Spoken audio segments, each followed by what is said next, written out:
नमस्कार दोस्तों, मैं अमन शर्मा आप सभी का स्वागत करता हूं क्रैकर्स अड्डा के ऊपर।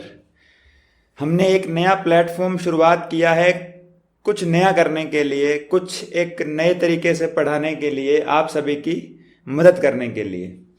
मैं आप लोगों को पढ़ाऊंगा मैथमेटिक्स और इसी के अंदर मैं आपके लिए आज लेकर आया हूं उसकी इंट्रोडक्शन वीडियो। इंट्रोडक्शन वीडियो के अंदर हम दो तीन चीज़ें देखेंगे कि क्लास की टाइमिंग क्या रहेगी, क्लास की क्या है ड्यूरेशन क्या रहेगी, किस तरीके से पढ़ेंगे, यानी कि मैथ्स को कितने पार्ट्स में हमने बाइफरकेट किया है, कौन कौन से टॉपिक हमें पढ़ने हैं, उसके अलावा लैंग्वेज क्या रहेगी, उन सभी के बारे में आज अपने चर्चा करेंगे। तो चलिए स्टार्ट करते हैं। सबसे पहले हम बात करेंगे टाइमिंग एंड ड्यूरेशन की, कि आपको हमेशा कितने बजे आना है। आपकी क्लास लाइव रहेगी, पहली चीज़ तो क्लास की टाइमिंग रहेगी मॉर्निंग में 7:40। ठीक है, क्लास की टाइमिंग क्या रहेगी 7:40। 7:40 से लेकर कब तक चलेगी, क्लास की जो ड्यूरेशन रहेगी वो रहेगी 45 मिनट से लेकर और 60 मिनट तक, 45 मिनट्स टू 65 मिनट। ठीक है, तो ये थोड़ा आप ध्यान रखिएगा कि क्लास को अपने 45 से 60 मिनट का रखेंगे और 7:40 पे लाइव क्लासेस आपको रोज मिला करेगी। ठीक है, सर आपको करंट पढ़ाते हैं, करंट के ठीक बाद आपको ये वाली क्लास मिल जाया करेगी। अच्छा, उसके बाद में बात करें अगर लैंग्वेज की, तो ये क्लास आपकी जो है वो बाइलिंगुअल रहेगी। जैसा कि मैंने आपको यहाँ पर एक क्वेश्चन भी एज एग्जाम्पल यहाँ पर मैंने आपको क्या है लिख कर दिया है कि इंग्लिश में भी रहेगा क्वेश्चन और हिंदी में भी रहेगा। हमारी बोलने की लैंग्वेज देखिए, कोई भी बच्चा है, चाहे वो हिंदी मीडियम का है चाहे वो इंग्लिश मीडियम का है, बोलता हिंदी ही है वो, तो बोलने के लिए हम हिंदी भाषा का प्रयोग करेंगे। और जो भी हमारी टर्म्स है, क्वेश्चंस हैं, उन सभी को अपने हिंदी और इंग्लिश दोनों में उनको बात किया करेंगे। अगर कोई क्वेश्चन है दोनों में पढ़ा जाएगा, वो चाहे हिंदी है चाहे इंग्लिश है। जो भी टर्म्स हैं आपको वो बाइलिंगुअल ही देखने को मिलेगी। ऐसा नहीं है कि हिंदी वाले को परेशानी हो रही है या इंग्लिश वाले को परेशानी हो रही है। ठीक है, जैसा कि मैं अभी बोल रहा हूँ उसी तरीके से अपने बात क्या है किया करेंगे, और जो भी आपकी टर्म्स होंगे वो आपको हिंदी इंग्लिश दोनों में मिल जाया करेगी। ठीक है, इसके बाद में हमारा बेस क्या रहेगा। बेस का मतलब ये होता है कि हमारा पढ़ने का तरीका क्या रहेगा।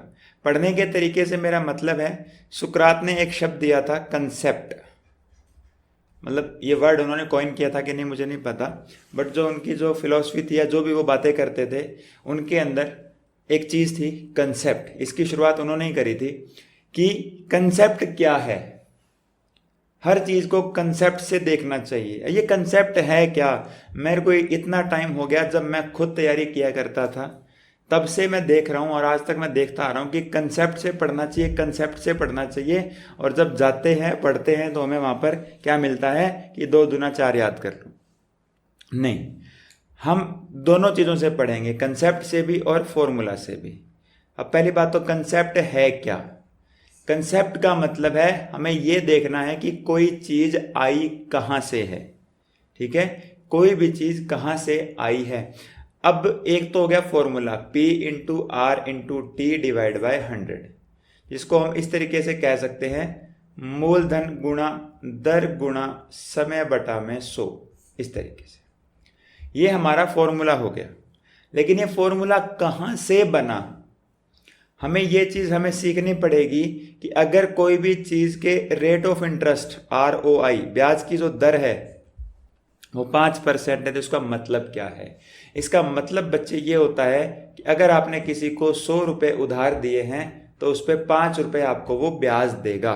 ब्याज देगा का मतलब वो 100 रुपये यूज़ करने के लिए आपको वो 5 रुपये देगा। ठीक है, तो वो कितने पैसे क्या है रिटर्न करेगा 105।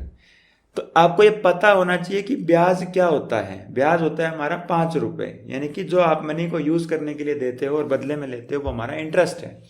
अब आपने 3 साल के लिए अगर किसी को उधार दे दिया, लैंड कर दिया आपने अपना पैसा, तो क्या होगा, अगर 1 साल का ब्याज 5 रुपये बनता है तो 3 सालों का ब्याज कितना बन जाएगा, 3 सालों का इंटरेस्ट आपका हो जाएगा 15 रुपीज़ या 15 रुपये। ठीक है, तो ये चीज़ है। तो हमने क्या किया, मूलधन लिया, प्रिंसिपल लिया, उसके ऊपर आपने इंटरेस्ट लगाया। हम आगे परसेंटेज में पढ़ेंगे डिवाइड बाय 100 क्यों करते हैं, लेकिन एक बार के लिए मैं आपको वैसे बता रहा हूँ कि उस पर इंटरेस्ट लगा दिया, इट मीन्स इंटू 5/100। और इंटू में ये इंटरेस्ट जो होता है वो 1 साल के लिए होता है, ROI जो होती है वो 1 साल के लिए होती है। इंटरेस्ट लगा दिया मतलब 1 साल का इंटरेस्ट आ गया, इंटू में 3 कर दिया तो आपका क्या आ गया, इंटू में 3 करने से आपका क्या आ गया भाई, आपका ये 3 साल का ब्याज आ गया। ये कंसेप्ट हो गया, ठीक है। भी कहाँ से आया वो 15 रुपए, कहाँ से बने, अगर आप ये सीख लेंगे तो वो कंसेप्ट हो जाएगा। सीधा आप इसको रट लेंगे तो वो आपका फॉर्मूला हो जाएगा। हर सवाल को हम 2 तरीके से किया करेंगे, ऐसा कभी नहीं होगा कि उसको हमने एक तरीके से किया, नहीं। हर एक सवाल को 2 तरीके से किया जाएगा। पहले उसको कंसेप्ट से करवाया जाएगा और फिर उसका फॉर्मूला भी बताया जाएगा। फॉर्मूला कुछ नहीं होता, सिर्फ जो कंसेप्ट होता है उसका आखिरी स्टेप होता है, लास्ट जो स्टेप होता है ना, जो उसका कंक्लूजन होता है, रिजल्ट होता है, उस रिजल्ट को हम याद कर लेते हैं, वो रिजल्ट जो हमारा वो फॉर्मूला बन जाता है। ना अकेले कंसेप्ट से काम चलेगा और अकेले फॉर्मूला से तो चलेगा ही नहीं। तो आपको दोनों बातें पता होनी चाहिए, ठीक है। एक तरीके से मैं इसको बंद कर दूं कि फॉर्मूला को छोड़ो, कंसेप्ट सीखेंगे अपने, और कंसेप्ट सीखने के बाद में जो उसका कंक्लूजन होगा उसको हम याद कर लेंगे। मैं इस तरीके से कहूँ तो ये ज़्यादा ठीक रहेगा, ठीक है। तो अपने इस तरीके से चीज़ों को करेंगे। तो अगर मैं कंसेप्ट से बता रहा हूँ तो ये मत सोचिएगा कि एग्ज़ाम में इतना टाइम हमारे पास होता है क्या। मैं खुद एग्ज़ाम पता नहीं कितने एग्ज़ाम पास कर रखे हैं मैंने। आप ये मान के चलिए कि आपको वो चीज़ मैं कभी नहीं पढ़ाऊंगा जो एग्ज़ाम के पॉइंट ऑफ व्यू से काम ही ना आए, ठीक है। तो हमेशा एग्ज़ाम में तो काम आएगी ही आएगी वो चीज़।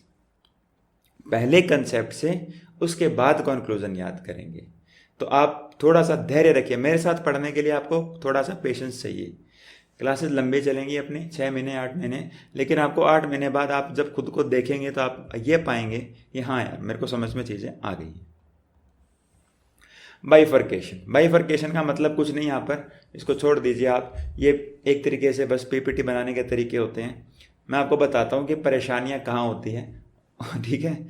मैं खुद फेस कर चुका हूँ तो वो चीज़ मैं आपको अच्छे से बता सकता। मैं यहाँ लाने को मैं PPT ले आऊँ यहाँ पर बढ़िया से बना के, ऐसे कोई सेंस नहीं बनता उस चीज़ का।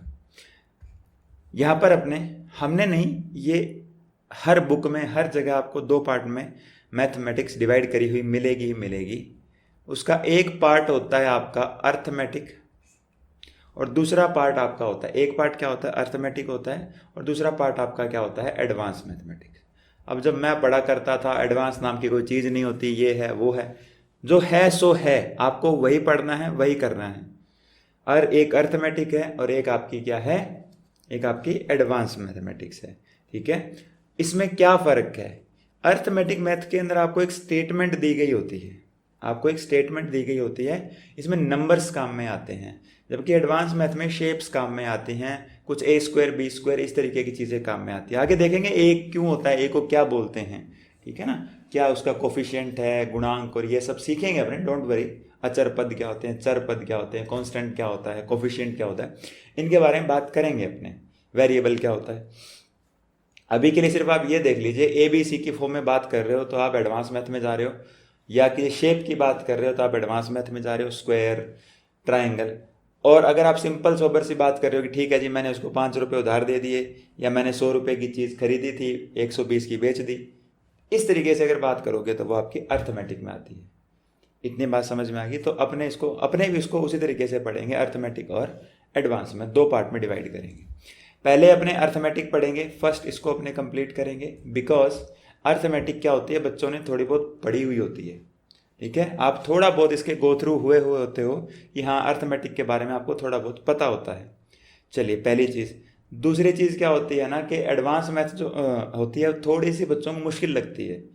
बच्चे आप देखना, आप में से बहुत से लोग 10th क्लास से भागते होंगे, ये यार ये क्या है साइन थीटा कोस थीटा, समझ ही नहीं आता। तो वो एक साइकोलॉजी है, होता है ऐसा कुछ नहीं है। मेरे हिसाब से एडवांस मैथ आसान भी होती है और उसको थोड़ा सा टाइम से पहले कर सकते हो। जैसे कि अर्थमेटिक में अगर आपको 60 सेकंड लगते हैं, 40 सेकंड लगते हैं करने में, एडवांस मैथ में अगर आपको आता है क्वेश्चन तो 10 सेकंड 20 सेकंड में क्लियर हो जाएगी वो चीज़। लेकिन फिर भी पहले अर्थमेटिक कंप्लीट करेंगे बिकॉज आप उसके गो थ्रू हो चुके हो। उसके बाद में अपने एडवांस मैथ पढ़ेंगे। अच्छा, सिलेबस पूरा डिस्कस करने से मतलब नहीं है कोई भी, मैं आपको सिंपल सी चीज़ें बताता हूँ। सबसे पहले अपने पढ़ेंगे नंबर सिस्टम, जो कि बिल्कुल बेसिक है। जब तक आपको, जो मैंने गलती क्या करी कि मैं जब जहाँ पर मैं पढ़ने गया उन्होंने सीधा मेरे को परसेंटेज पढ़ाया पहले ही दिन। नंबर सिस्टम में कभी जीवन में नहीं सीख पाया, और आज भी मुझे कहीं ना कहीं नोट्स को रेफर करना पड़ता है। क्यों? उस वक्त की बात है वो।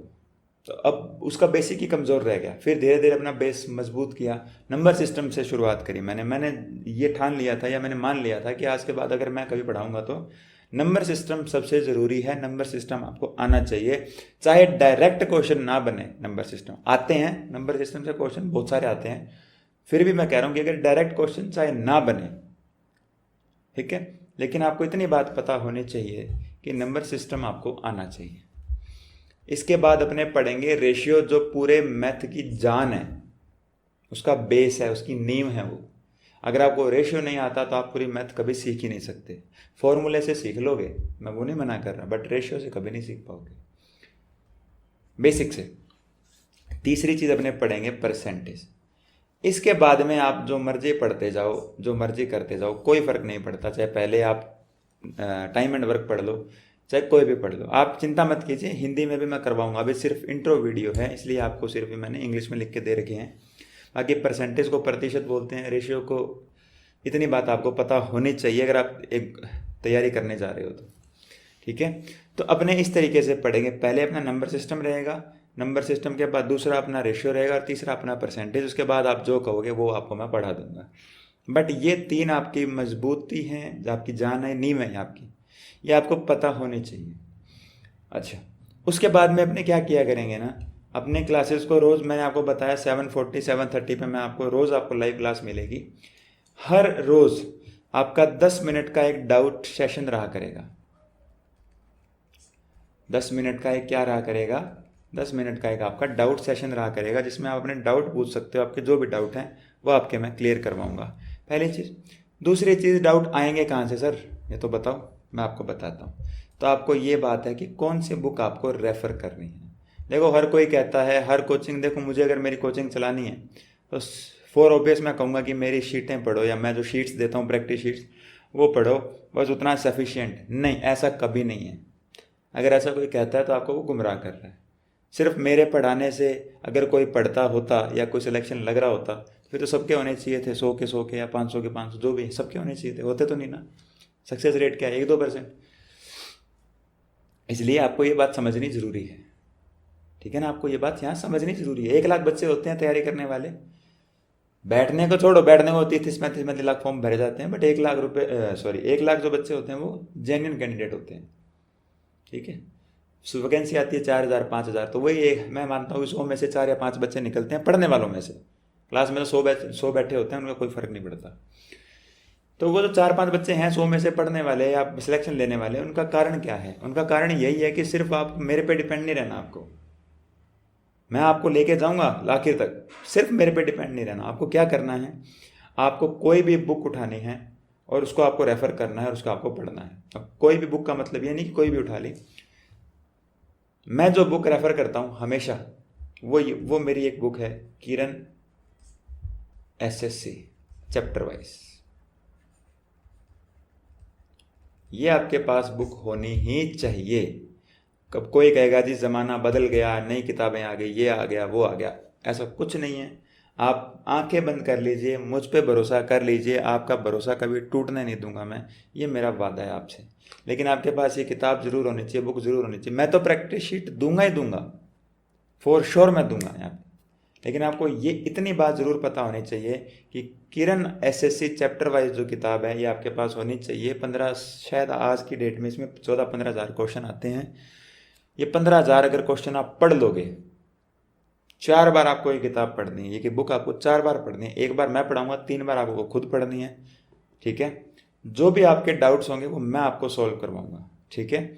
बस आपको इतना सा ध्यान रखना है कि ये बुक आपको ज़रूर पढ़नी है, बुक आपके पास होनी चाहिए। मैंने यहाँ पर नंबर सिस्टम करवाया तो आप अगले दिन आपका नंबर सिस्टम तैयार होना चाहिए किरण में से, इस बुक में से, ठीक है। इसके अलावा कोई भी बुक आप ला सकते हो, ओल्ड पेपर चैप्टर वाइज जो है, कोई भी किताब ले लीजिए, मैं ये नहीं कहता, पर ओल्ड पेपर चैप्टर वाइज में अच्छी किताब मेरे को ये लगती है, आप उसमें से कोई भी ले सकते हो, कोई उसमें इशू नहीं है। बस होनी बुक कौन सी चाहिए, ओल्ड पेपर चैप्टर वाइज। इसमें ज़्यादा क्वेश्चन है इस बुक में, इसलिए मैं इस बुक को रेफर करता हूँ। ठीक है। और इस बुक का एक और फ़ायदा है, एक ही टाइप के 10 क्वेश्चन आपको मिल जाते हैं। होता क्या है ना, आपकी तैयारी अच्छी हो जाती है, क्योंकि आप एक क्वेश्चन को जब 10 बार पढ़ते हो तो आपकी तैयारी अच्छी हो जाती है। अच्छा, उसके बाद बच्चे गलती क्या करते हैं, बच्चे गलती ये करते हैं कि जी एक क्वेश्चन पढ़ लिया था मैंने, मेरे पास बच्चे आते थे ऑफलाइन, अब तो मैंने छोड़ दिया पढ़ाना, ऑफलाइन क्लास से बच्चे आते थे कि सर एक जैसे तो क्वेश्चन थे सारे, 10 क्वेश्चन थे, एक कर लिया बहुत है। और वो आज वहीं बैठे हैं, वो वहीं घूम रहे हैं, कोई उनमें से पढ़ाने लग गया, कोई कुछ करने लग गया, है ना, सिलेक्शन नहीं हुआ उनका कहीं पे भी। तो आप इतनी बात ध्यान दीजिए, या ऐसा नहीं है, चाहे आपको एक जैसे क्वेश्चन है, चाहे अमाउंट भी सेम है, पर आपको वो कॉपी में करना जरूर है।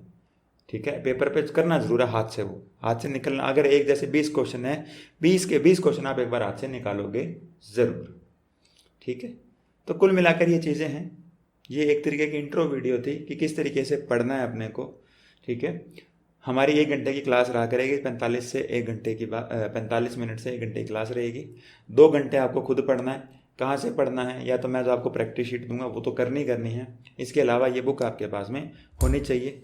इसमें से जो भी डाउट होंगे आप अगले दिन मुझसे पूछेंगे, आप अगले दिन वो डाउट मुझसे क्लियर करेंगे।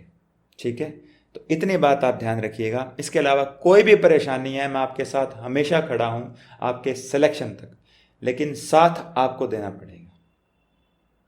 ठीक है, तो पढ़ लोगे। ठीक है, चलिए इस वीडियो को अपने कंक्लूड करते हैं। अपने कल मिलेंगे 7:30 बजे, 7:40 या 7:30 के ऊपर क्लासेस आपकी लाइव रहेगी। तब तक अपना ख्याल रखिए। धन्यवाद।